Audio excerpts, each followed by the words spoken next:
planes de estas universidades nunca tuvieron que ser ajustadas a un plan nacional de desarrollo determinado por el Ejecutivo. Estamos hablando de las universidades con los mejores centros de investigación en el mundo, donde están más interesados en investigar y en temas académicos que en política. Bueno, mire, realmente la Constitución del Estado determina que la educación superior tiene que basarse al plan de desarrollo del gobierno, ¿no? Y ya no puede el asambleísta dejar a un lado lo que el derecho constitucional nos está diciendo y nos exige a los asambleístas, que debe primar la Constitución al hacer una ley. Y por lo tanto, ¿qué pasa cuando nosotros entendemos o queremos entender que yo puedo hacer de la educación un plan que yo creyera conveniente que es mejor? Pero ¿qué pasa con el desarrollo del país? El país tiene un plan nacional y todos los ecuatorianos, el país es una pirámide que nos expresa en el plan nacional qué queremos para el Ecuador. Y por lo tanto, ninguna Secretaría de Estado, ningún ecuatoriano puede salirse del plan nacional, porque estaríamos yéndonos en contra del derecho del Estado. Y un plan quiere decir cómo yo planifico para que el Estado desarrolle. Me permito interrumpirle nuevamente. El derecho no es del Estado solo tiene obligaciones. Los derechos son de las personas, básicamente el tema de la libertad. Y como me queda poco tiempo, y con esto le voy a pedir que luego esta pregunta se quede con nosotros, porque ya está junto a usted la asambleísta Silvia Salgado, que nos va a acompañar. Guillermina, yo quisiera hacerle antes una pregunta. Claro. Usted en su vida política ingresó a la asamblea bajo la tutela y el apoyo del Partido Sociedad Patriótica. Quiero preguntarle, ¿usted ya se cambió de partido, ahora forma parte de Alianza País? Mire, realmente el término de cambio, yo creo que es peyorativo para una política, ¿no? ¿Por qué razón? Porque yo no comparto con usted que sea peyorativo que usted cambie, o que cualquier asambleísta cambie de ideología. Lo que está utilizando Sociedad Patriótica para decir se cambió de partido. Yo le estoy preguntando a usted, no al Partido Sociedad Patriótica. Este es un programa en el que yo tengo el gusto de invitarla y que me ha dado el gusto de tenerla aquí conmigo, Guillermina. Es una pregunta sencilla. ¿Usted se cambió de partido político? Mire, yo no me cambié de partido político. Okay. Sociedad Patriótica dijo, queda expulsada fuera del bloque de Sociedad Patriótica. Yo hablé como media hora con el coronel Gutiérrez y me dijo, se le expulsará. Simplemente Guillermina Cruz tiene un pensamiento de libertad, un pensamiento democrático y de derecho de defensa de lo que significa la educación en los pobres, la descentralización del Estado. ¿Hoy usted se considera parte del bloque de Alianza País? Y por lo tanto, realmente, yo estoy actuando como independiente. Voy a apoyar los proyectos políticos que conllevan a mejorar la calidad de vida de los ecuatorianos. Gracias, Guillermina. Gracias. Eso sería muy importante. Gracias, Guillermina. Silvia, gracias por estar con nosotros. Buenos días, María Josefa. ¿Cómo está? Un gusto. Un gusto para nosotros. Silvia, como le comentaba Guillermina, ayer nos acompañó el arquitecto Fernando Cordero, y entre las cosas que revisamos del comportamiento y de la actuación de la Asamblea fue obviamente su rol fiscalizador, porque la sociedad percibe que hay muchas deudas pendientes con respecto a la fiscalización. Y yo quisiera preguntarle cómo usted ve esa labor en esta nueva etapa que empieza. ¿Cree que la sociedad va a poder percibir que existe realmente una fiscalización en la actividad de la administración pública?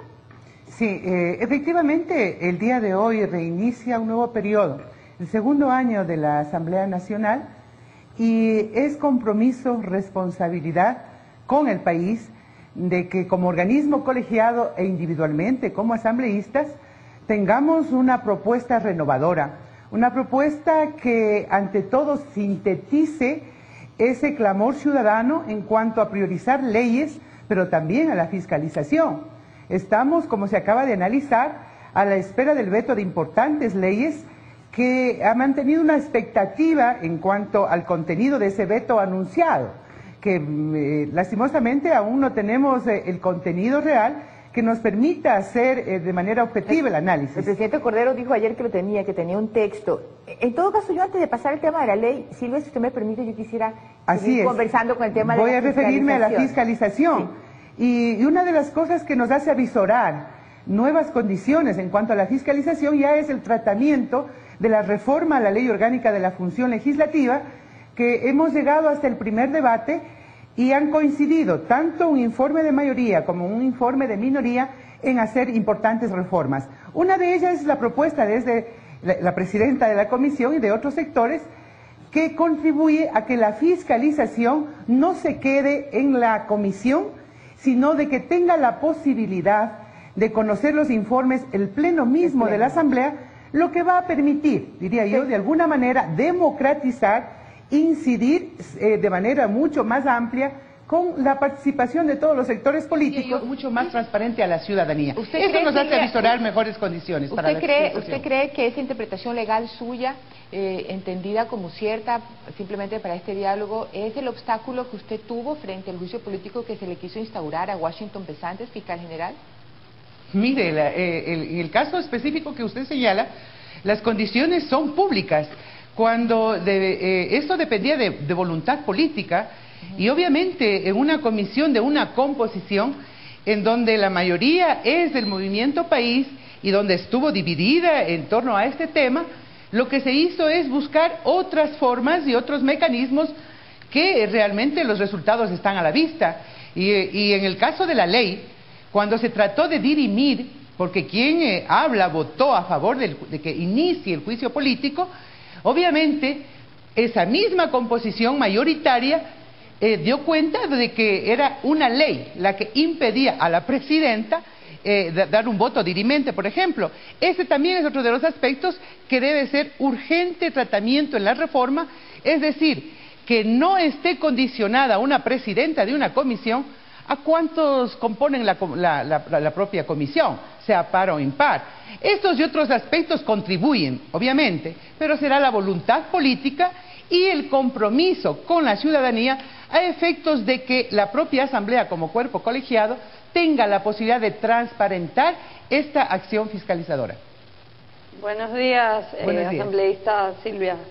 Yo le quería hacer una pregunta. Como se cumple este aniversario de la nueva Asamblea y habían tantas esperanzas alrededor de esta, porque la Asamblea es una parte integral de la Revolución Ciudadana, esta nueva Asamblea, yo le quería hacer una pregunta a usted. ¿Usted cree, digamos, del 1 al 10, cuál es el grado de independencia de la Asamblea que tuvo durante su primer año en función? Mire, la independencia se da en términos de respetar lo que la Constitución... Pero ¿cuál es el grado de independencia, digamos? Obviamente, el grado de independencia está cuando un sector importante de la Asamblea tiene las mismas coincidencias políticas, la misma pertenencia a la organización política. Pero no puede calificar ese grado de independencia que tiene la Asamblea. Ese grado, diría yo, y la claridad, o sea, en términos de qué representa un organismo colegiado como la Asamblea y qué representa una función ejecutiva en cuyo caso lo dirige individualmente una persona y las responsabilidades es la que determina,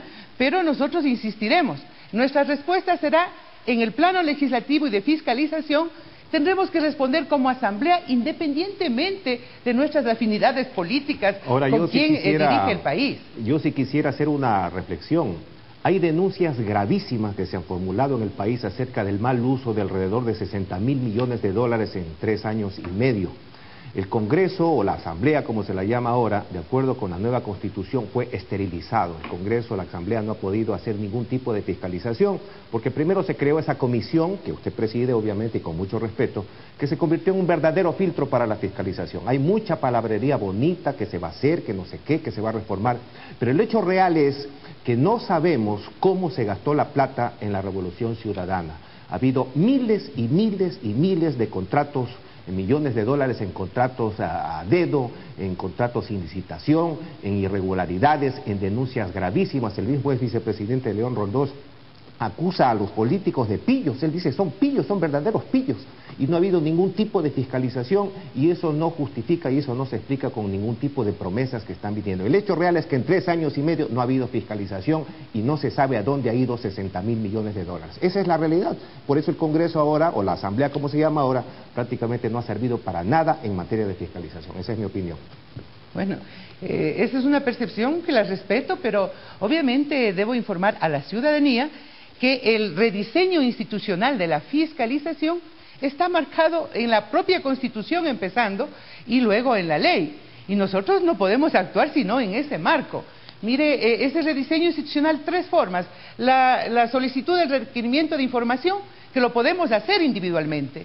La comparecencia, que lo hacen las comisiones ¿no? Y el juicio político que depende de una mayoría importante para que inicie un trámite. Es decir, no descanse en la Comisión de Fiscalización.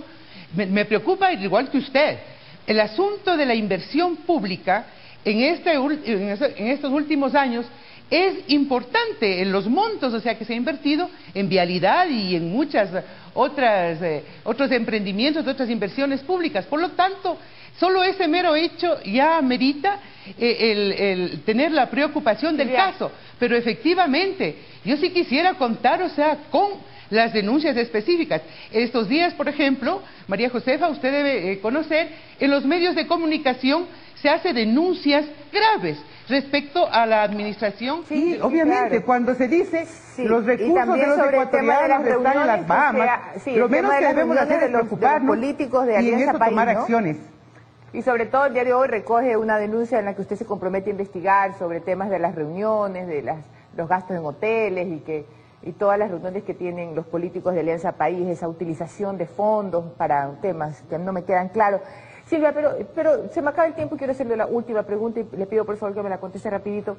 ¿Silvia Salgado forma parte de la nueva mayoría del gobierno de Alianza País? Mire, Silvia Salgado es una asambleísta que participó en alianza con el Movimiento País en las elecciones. Represento a una organización, el Partido Socialista. Esta organización ha hecho público su posición política respecto a muchos temas, pero en particular a su actuación y a su responsabilidad en la Asamblea. Y una de ellas es el apoyo crítico. Es decir, buscaremos las formas de coincidir en lo importante que implica y lo que nos une con el Movimiento País. Usted forma parte del gobierno. Que es justamente impulsar ese proyecto político. Bien. Pero nosotros no recibimos órdenes, María Josefa. Nosotros somos críticos y estaremos apoyando lo que conviene al país. Y así hemos demostrado, incidiendo en las leyes, en sus contenidos y no precisamente sumando votos. Bueno, yo no sé si recibieron órdenes, pero créame con todo respeto, Silvia, luce como que si las obedecieran. Yo le agradezco muchísimo su presencia y le deseo la mayor de las suertes y espero que esa crítica y esa participación crítica tenga solamente un beneficiario. El pueblo que votó por una asamblea creyendo que esta vez era diferente. Gracias, Silvia, gracias, Guillermina, por estar con nosotros.